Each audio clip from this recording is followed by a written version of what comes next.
मार्च 2021 जेएटएमना 17 मार्चना बीजा पेपर में एटले के इवनिंग सेशनना पेपर सोल्यूशनना पहला भाग में आपनु स्वागत है। पहला दाखला थी शुरुआत करिए। पहलो सम है 0 થી 10 floor value sin 2 pi x e raise to x minus floor x dx equal to alpha e raise to -1 plus beta e raise to -1 अप plus gamma alpha beta gamma belongs to एटले टूंकमां integer है तो alpha plus beta plus gamma simple है। आनु integration करता कोई आज किंमत मळशे एना सहगुणकोनो सरवाळो मांगेलो है। तो जोईए शुं थाय छे। तो इंटीग्रेशन आई है खरेखर तो आवुं छे 0 થી 10 floor value sin 2 pi x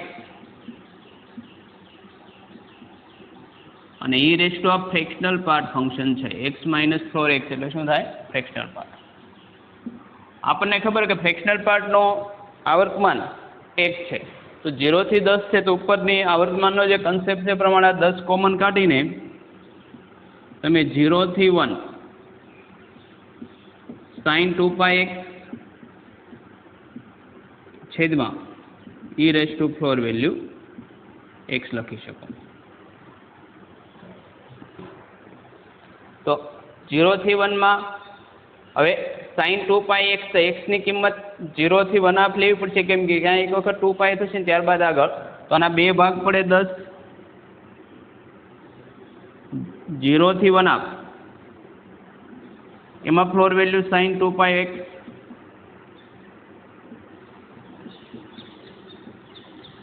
छेदमां केम के 2x એટલે અડધું થશે बीजू 1/2 थी 1 बीजू इंटीजर पार्ट आमां एवुं थशे floor value sin 2 pi x छेदमां e raise to floor value x। और 0 થી 1/2 में sin 2 पाई बाय x કેટલા થાય मिनिमम किंमत आनी કેટલી થશે 0 થશે केम के 0 मूको तो sin 0 થી 1/2 એટલે કે sin પાઈ 0 થી પાઈ ની વચ્ચેની બધી જ કિંમત કેટલી થાય 0 થી 1 થતી હોય કેમ કે આ રીતે થાય 0 થી પાઈ માં 0 થી 1 તો ફ્લોર વેલ્યુ કેટલી થાય 0 થશે તો પહેલું પદ આખે આખું થઈ ગયું 0। બીજું હવે x બરાબર 1/2 મૂકો તો sin 2 પાઈ બાય x એટલે sin પાઈ થી લઈને sin 2 पाई एमां मिनिमम किंमत केटली थशे माइनस तो ए -1 थाय छे तो आ थशे 1/2 to 1 आ थई गयुं -1 छेदमां e raise to x minus floor x એટલે ખરેખર તો e રેઝ ટુ x અને આની વેલ્યુ 1/2 થી 1 ની વચ્ચે હોય તો આનો ફ્લોર વેલ્યુ કેટલી થશે 0 થઈ જાય કેમ કે 1/2 થી આ 1/2 હોય તો આ બાજુ 0 હોવાનું तो लोअर वेल्यू કેટલી થશે 0 तो e रेज टू x जवाब મળે खाली પેલું પદ તો 0 થાય तो आ पद થશે -10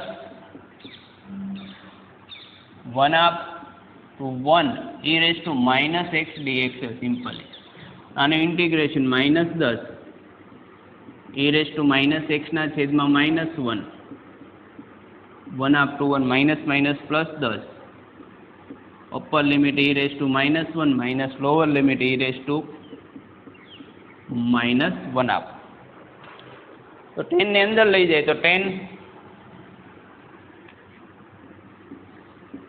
e raise to -1 minus 10 e raise to -1/2 तो मेन इंटीग्रेशन नो जवाब एनी साथे सरखावो तो e रेज टू -1 नो सहगुणक अल्फा 10 e रेज टू -1/2 नो सहगुणक बीटा -10 तीजो कोई कॉन्स्टન્ટ आवतो नथी तो गामा बराबर 0 तो त्रणेयनो सरवाळो करीए तो केटलो थशे 0 +10 ने -10 उडी जाए तो आपणो आंसर कोण थशे 0 सी। सेकंड क्वेश्चन જોઈએ તો xyz समांतर श्रेणी में है जेनो सामान्य तफावत d है ज्यां x not equal to 3d અને આ નિશ્ચયકની વેલ્યુ 0 છે તો k² કેટલા।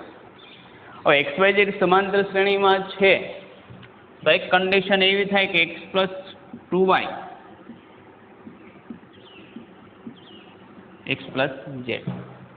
આ નીચે એકનું મૂલ્ય 0 છે એટલે 2y minus x plus z અથવા x plus z minus 2y 0 થાય. તો કામ કરીએ, આપણે પહેલી રોમાં તે 0 ઉમેરીશું તો એક્સ પ્લસ ઝેડ અને આના બે વડે ગુણીને બાદ કરશો તો આ 0 થશે. તો શું કરીએ, આપેલા ડિટરમિનન્ટમાં R1 માં આપણે R3 તો ઉમેરી દઈએ, R2 ને બે વડે ગુણીને બાદ કરીએ. અને આવી કોઈ રકમ તમારે ગુજરાત બોર્ડની ટેક્સ્ટબુકમાં છે, થોડોક ફેરવેલ હોય પણ આ રીતે જ થાય.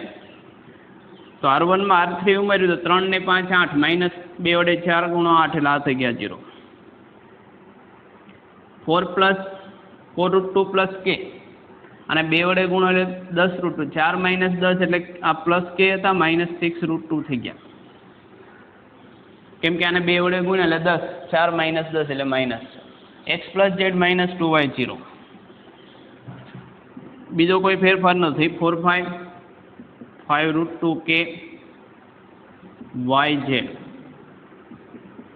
પહેલી રોથી એક્સપાન્શન કરીએ તો માઇનસ કે માઇનસ 6 √2. R1 ને કોલમ કાઢીએ 4z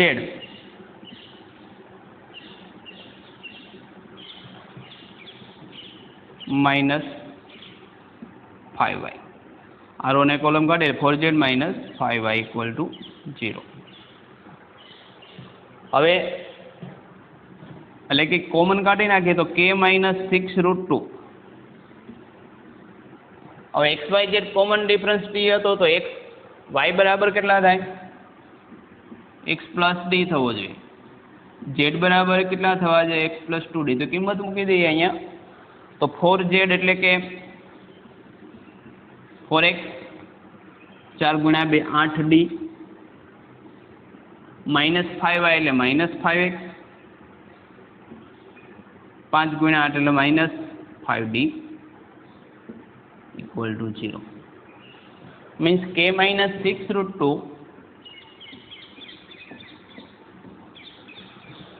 4 minus 5x minus 5x plus 3d એટલે કે કોમન કાઢો તો x minus 3d લખી શકાય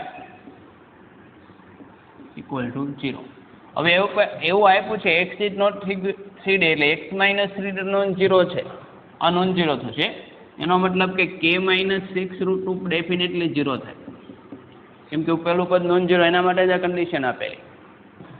means k equal to 6 √2, therefore k square equal to 36 ગુણ્યા 2 એટલે 72. તો k સ્ક્વેર આપણો આન્સર થશે 72.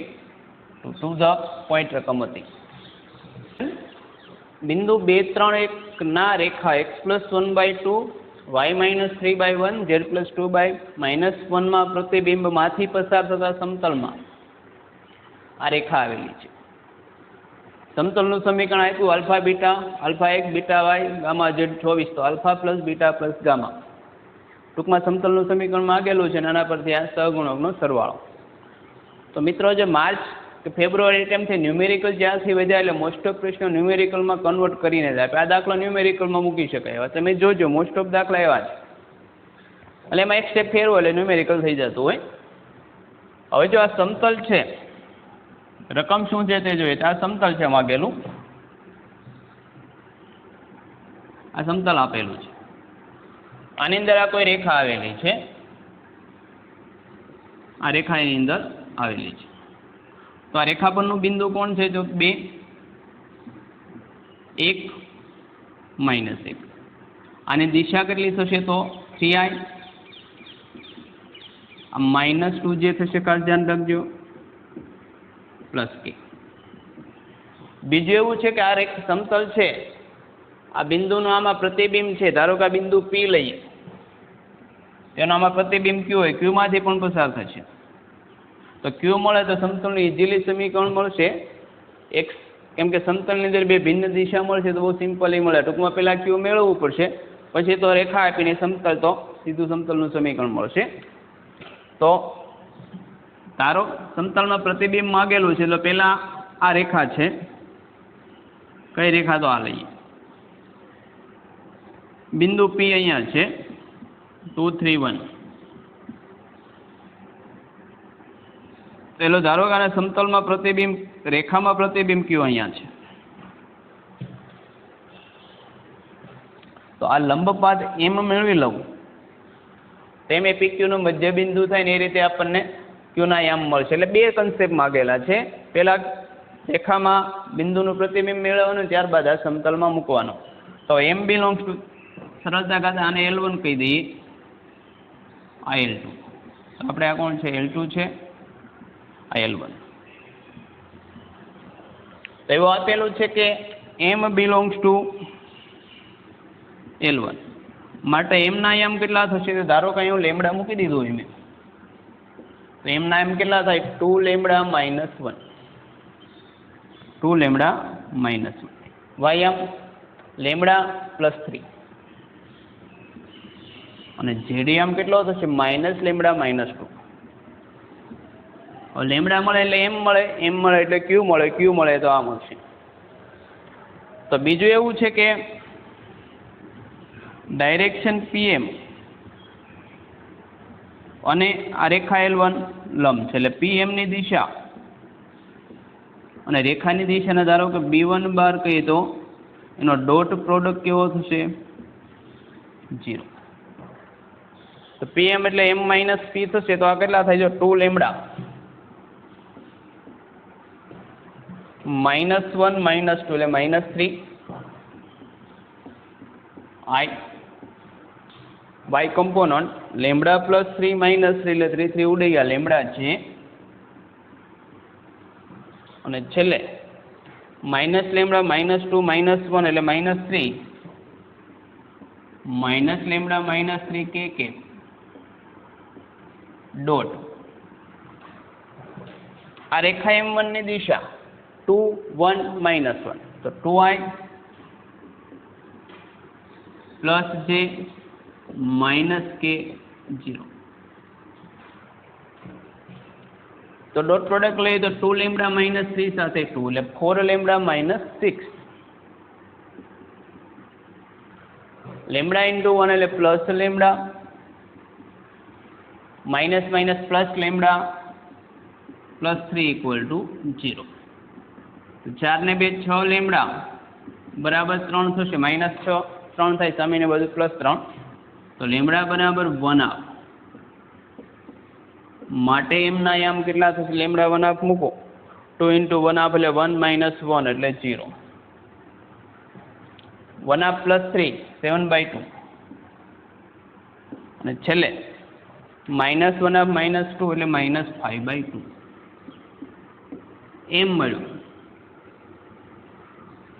પ્રતિબિંબ કેવું છે? તો એમ એ પીક્યુનું મધ્યબિંદુ હોય. ધારો કે ક્યુ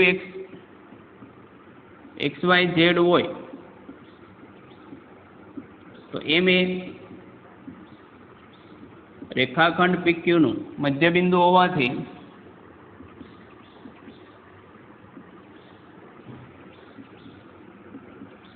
પીક્યુના યામનો સરવાળાનો મધ્ય કે x થાય તો x પ્લસ 2/2 બરાબર કેટલા થવા જોઈએ? એમનો યામ 0, y પ્લસ 3/2 બરાબર કેટલા થાય? 7/2 અને z પ્લસ 1/2 બરાબર કેટલા થશે? માઇનસ. કેમ કે એમ એ મધ્ય બિંદુ છે, આમાંનો સરવાળો x1 વત્તા x2/2 એટલે એમ થશે. તો x બરાબર કેટલા થશે? -2. 2 ઉડાડી દો, 7 - 3 એટલે y બરાબર 4. 2 ઉડાડી દો, z બરાબર. માટે ક્યુના યામ મળી ગયા. ક્યુના યામ કેટલા મળ્યા? -2 4 -6. તો આ બિંદુના યામ મળી ગયા આપણને -2. તો હવે જો સમતલમાં ઉદ્ભવતી બે ભિન્ન ડાયરેક્શન મળી ગયા આપણને. એક તો રેખાની દિશા અને બીજું પીક્યુની. તેનો ક્રોસ પ્રોડક્ટ એને n બાર થશે. કોઈ એક બિંદુ લઈ શકે. સમતલનું સમીકરણ x માઇનસ, ધારો કે આ બિંદુ લે તો x -2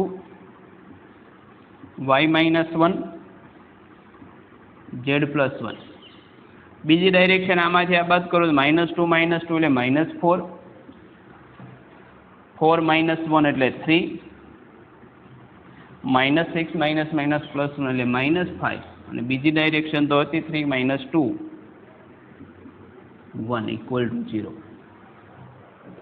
એક્સપાન્શન કરીએ તો x - 2 સાથે કોણ આવશે તો 3 વખત માઇનસ એટલે -10 એટલે -7. બીજું y - 1 સાથે r1 ને આ કોલમ કાઢીએ તો -4 --15 એટલે +11 અને +z+1 સાથે કોણ આવશે તો 8 - 9 એટલે -1 = 0. અહીંયા સિમ્પ્લિફિકેશન લખીએ છીએ તો -7x x વાળા પહેલા પતાવી દઈએ. -7x -11y -z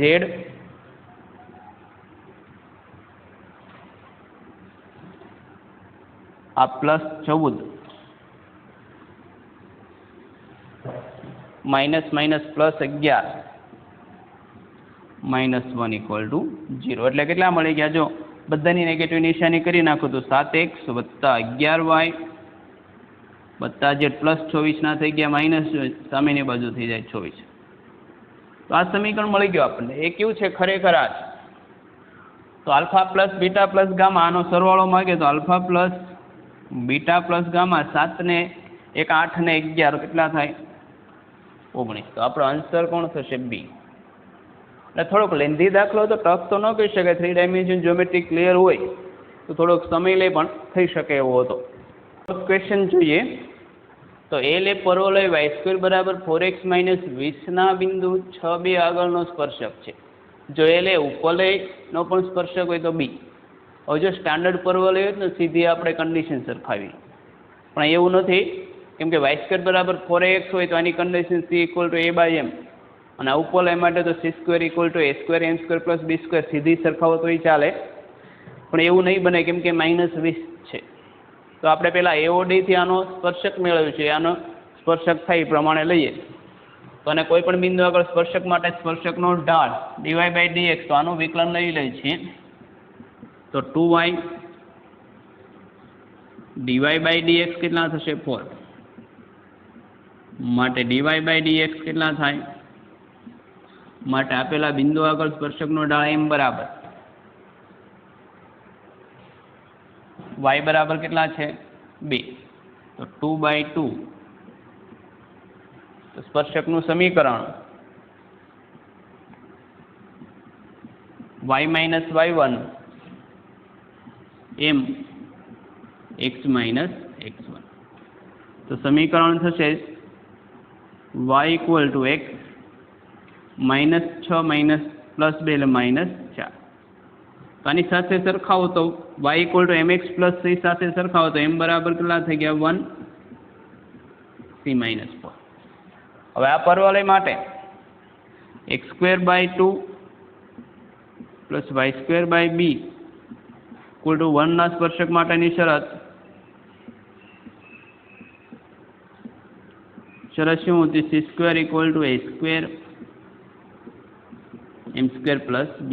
તો આ c² હતો એટલે -4 નો વર્ગ, a² એટલે 2, m એટલે 1 નો વર્ગ પ્લસ b² તરીકે b છે, ખાસ ધ્યાન રાખજો અટવાવા માટે b મૂકેલો છે. પોતે ટૂંકમાં y² ના છેદમાં જે આવે એ b² થતું એટલે આ b થશે.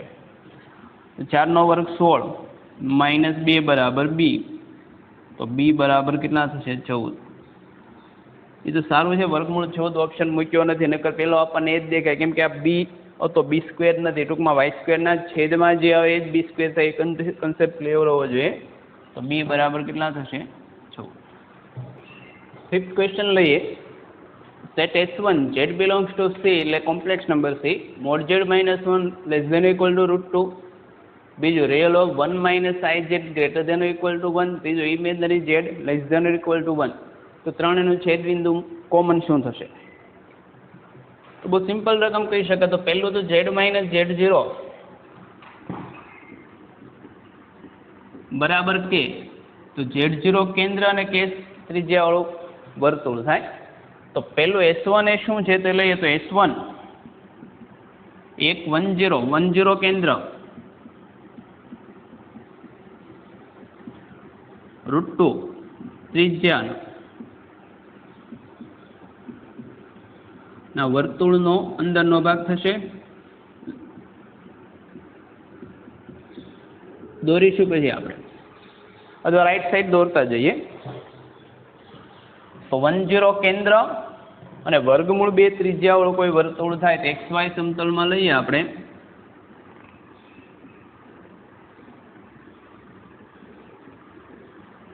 X એટલે કે 10 કેન્દ્ર અને વર્ગમૂળ 2 ત્રિજ્યાવાળું, એટલે આવું કંઈક વર્તુળ થવું જોઈએ.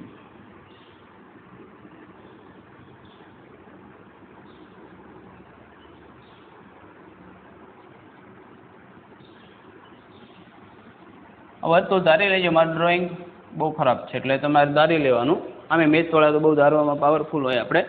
તો પહેલાં થોડુંક હજી વ્યવસ્થિત કરીએ. તો વર્તુળ માટે પહેલાં વર્તુળ દોરી નાખવાનું. 10 કેન્દ્ર હતું એનું, એટલે આ રીતે થશે તો સરળ પડે આપણને. 10 કેન્દ્ર √2 ત્રિજ્યા અંદરનો ભાગ છે. આપેલું S1 છે આપણું. હવે S2 real of 1 - iz, તો z બરાબર x + yi લઈએ તો 1 - iz એટલે કે 1 - i, z એટલે કે x + yi, તો x + yi - xi - yi² એટલે +y, i² એટલે -1, એટલે કેટલા થશે? x + y + y - xi. તો S2 શું છે? આનો રિયલ પાર્ટ, એટલે x + y ≥ 1. તો આ બિંદુ x + y, x અક્ષને 10 આગળ છેદે, y અક્ષને 10 આગળ છેદતી કોઈ રેખા થઈ જાય. ધારો કે આ 10 હોય તો આવી રેખા થશે. આ થઈ ગયો આપણો S2, આ હતું S1.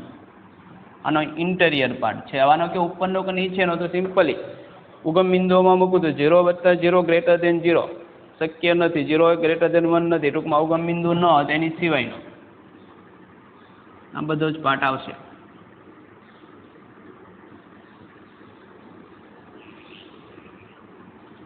ત્રીજું લઈએ.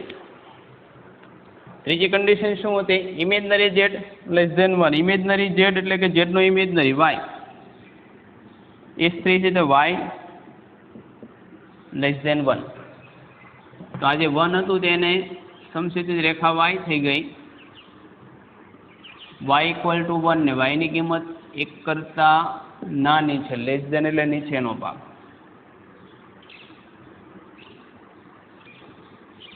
તો ત્રણેયનું છેદ તો મળે છે આપણને મિત્રો, ઘણું બધું મળે. જો આની ઉપરનો અને નીચેનો, એટલે આ બધો ભાગ ત્રણેયનો છેદમાં આવે અહીંથી લઈને. તો છેદગણ તો કેવો થઈ ગયો? અનંત ગણ. એટલે મેઇન તો ત્રણેયની ફિગર દોરીને કરવાનું હતું, તો કેવો થઈ ગયો? અનંત ગણ થશે. એટલે આન્સર કેવો થશે? એટલે કોમ્પ્લેક્સ નંબરનું સિમ્પલ આલેખ તમારા ક્લિયર હોય તો થઈ જાય. પણ આ એક કન્સેપ્ટ છે કે જે ગુજરાત બોર્ડમાં મૂકેલો નથી, પણ જે ડબલઈમાં હોય. એટલે એવા નાના નાના પોઈન્ટ તો હશે જ. મિનિમમ બેઝિકથી ક્લિયર હોય છે તો થઈ જાય.